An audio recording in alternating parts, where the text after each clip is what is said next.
Hi, I'm Ken Murdoch, and this is the GDB Network. GDB stands for Gotta Do Better, because I think that's exactly what we need to do with our leadership on both sides of the aisle in our nation's capital. Before I get into today's topic, I'll give you a very brief explanation of who I am and why I started the GDB Network. I've been around the block a few times. I've seen political winds wax and wane and business cycles come and go, but never in my lifetime have I been as concerned about the basic freedoms and democracy being threatened in this country as I am now. I've owned businesses, paid a lot of taxes, and disagreed on some issues with every president since my first vote in a presidential election in 1976. I'm no longer a Republican, and I've never been a Democrat. Today, I'm a professor in the College of Business at a large state university in Texas. My approach to the issues that are priorities today is based on real experience in the marketplace and how I've been affected by government policies and actions. Both parties are dominated by extremists, and when people on complete opposite ends of issues are bickering, the chances of getting anything significant accomplished are really slim. We see that playing out in Washington, D.C. right now. Today, I'm talking about a couple of decisions that President Trump has announced, one last week and another one just a couple of days ago. President Trump announced on Monday, September 1st, that he will award the Medal of Freedom to Rudy Giuliani. The Presidential Medal of Freedom is the highest civilian award that the United States can give to anyone, alongside the Congressional Gold Medal. It's an award bestowed by decision of the President of the United States to any person recommended to the President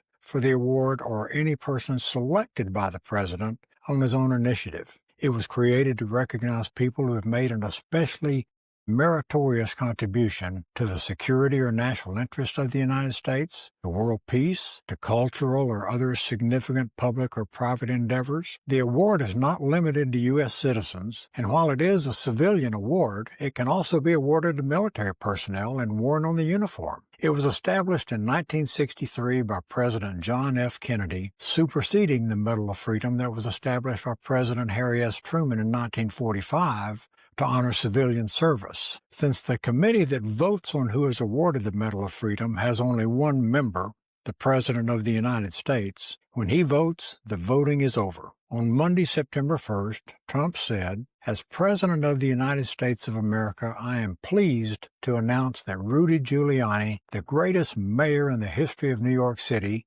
and an equally great American patriot, will receive the Presidential Medal of Freedom, our country's highest civilian honor." He said this in a post on his social media site, Truth Social. Details as to time and place to follow. Thank you for your attention in this matter. Make America great again. On most of Trump's decisions, I have very little ambivalence in how I feel about them. I've been publishing a weekly newsletter since December with its focus on politics, domestic and foreign affairs, and the economy. In that publication, most of my opinions and attitudes about the president's actions have a decidedly negative bent to them, and for good reasons. I can be described best as center-right on most issues. On this one, however, I have mixed feelings. The president's decision to award the Medal of Freedom to Giuliani appears to be yet another attempt to rewrite history by focusing only on Giuliani's well-deserved accolades for his prosecution of the mafia in New York City when he was a federal prosecutor, and for his leadership as the mayor of New York when terrorists struck the World Trade Center in 2001. Giuliani was riding a wave of popularity from his prosecutor days when he was elected mayor, and he enhanced that status with his conduct and leadership in the aftermath of the terrorist attacks. He was even dubbed as America's mayor in the aftermath of the 9/11 tragedy. The former mayor ran for president in 2008, but after a third-place finish in the Florida primary, he withdrew his candidacy. Now, there's no shame in running for president and not being successful at it. If he had just withdrawn and faded into a retirement from politics and made a living as a renowned speaker, he could have padded his bank account, preserved his lofty status as an exemplary American whose legacy and contributions were grand and indisputable, but he took a different path, one that in the memories of most people will be seen as shameful and beneath the dignity attributed to him as a prosecutor and as mayor. When he became a close advisor to Trump in his first term as president, he was known primarily for spreading conspiracy theories and unfounded claims that the presidential election of 2020 was stolen, without offering any evidence whatsoever to back up those claims. Because of his unwarranted claims about the election and because of his official capacity as a legal advisor to the president, he was disbarred in New York, his home state, and in Washington, D.C., for conduct unbecoming an officer of the court. He was also found liable for $148 million for spreading falsehoods about Georgia election workers Ruby Freeman and her daughter, Wandrea Shea Moss. Trump's announcement about the Medal of Freedom being awarded to Giuliani is consistent with another recent decision by his administration to offer full military funeral honors for Ashley Babbitt, who was killed as she was wearing a Trump campaign flag around her shoulders as she attempted to climb through a broken window of a door leading to the Speaker's lobby inside the Capitol on January 6, 2021. Trump describes the events at the Capitol that day as patriotic, as he continues to deny that he lost the election. He is attempting to rewrite history with his lies about the election and about the events of January 6, 2021. Like Giuliani, Ashley Babbitt's earlier years were admirable in that she was an Air Force veteran who was honorably discharged. Framing her actions on the 6th of January 2021 as those of a patriot serving and sacrificing her life for this country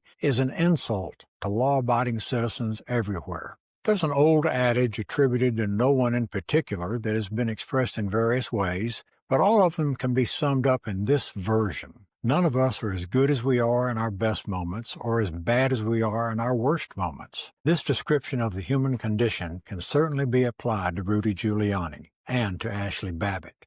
There is no denying that Giuliani's actions as prosecutor and as mayor of New York were notable, needed, and tremendously beneficial when he was acting in each of those respective capacities. Similarly, while Ashley Babbitt's military is valued, it's not as prominent or as distinguished as Giuliani's achievement. It would not be right, fair, or accurate to overlook the good deeds and service that Giuliani and Babbitt offered and accomplished. But neither is it right, fair, or accurate to pretend that their actions in support of Trump's attempts to rewrite history were not injurious or harmful to the United States. So why did Trump decide to award the Medal of Freedom to Giuliani and full military funeral honors to Babbitt? He's taking these actions because he knows he can get away with them. He feels this way because the 77 million Americans who voted for him in the last election have done exactly the same thing. They voted for a man who represents everything that most of those 77 million Americans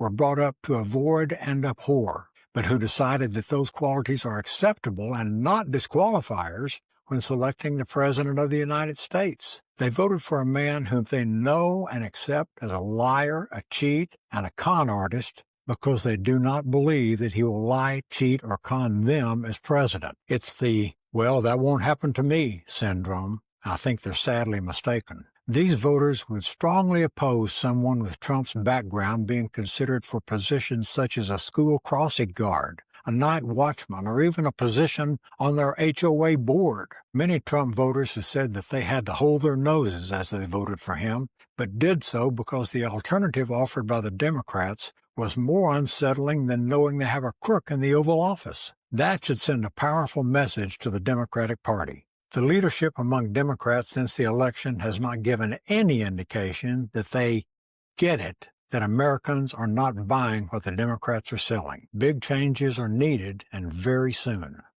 if they expect to have any realistic hopes for a comeback in the midterm elections of 2026 and the presidential election of 2028.